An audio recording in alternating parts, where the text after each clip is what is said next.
अस्सलाम वालेकुम viewers, welcome to the students platform. आज हम PSY 406 के लेसन 30 को डिस्कस करेंगे। पिछले लेसन में एंड पर मैंने बाय मिस्टेक 29 की जगह 28 कह दिया था, तो काइंडली आप लोग कंफ्यूज ना होइएगा।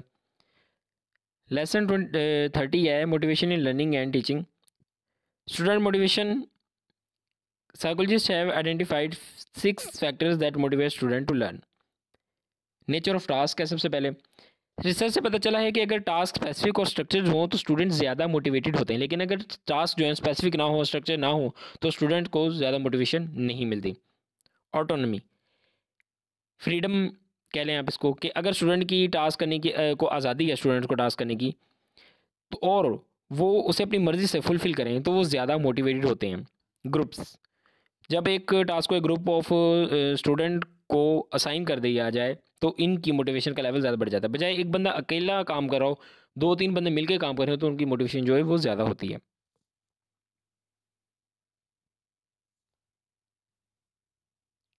टाइम मैनेजमेंट, एक टीचर ने स्टूडेंट को जो सिलेबस पढ़ाना होता है उसका एक मखसूस टाइम होता है और उस टाइम के हिसाब से मैनेज करता है ताकि बाद में स्टूडेंट के लिए बर्डन ना बने। इसे ब्लॉक शेड्यूलिंग भी कहते हैं।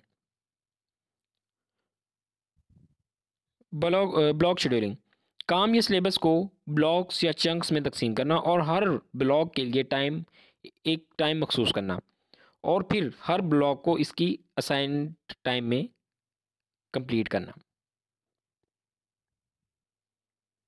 Student motivation in general will be helped if you as a teacher ensured four of the basic requirements.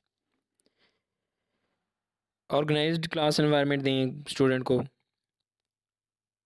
Student के अंदर कॉन्फिडेंस बिल्ड करें। Real value of student of learning जो है वो वैल्यू ऑफ स्टूडेंट लर्निंग मतलब कि उसकी जो रियल वैल्यू है वो जाहिर करें, वो शो करें। Allow and guide student to stay on focus. ये व्यूअर्स, ये था हमारा लेसन PS5 406 का lesson 30। I hope I made it clear. मिलते हैं जल्दी नेक्स्ट लेसन के साथ। टिल देन टेक केयर, अल्लाह हाफिज़।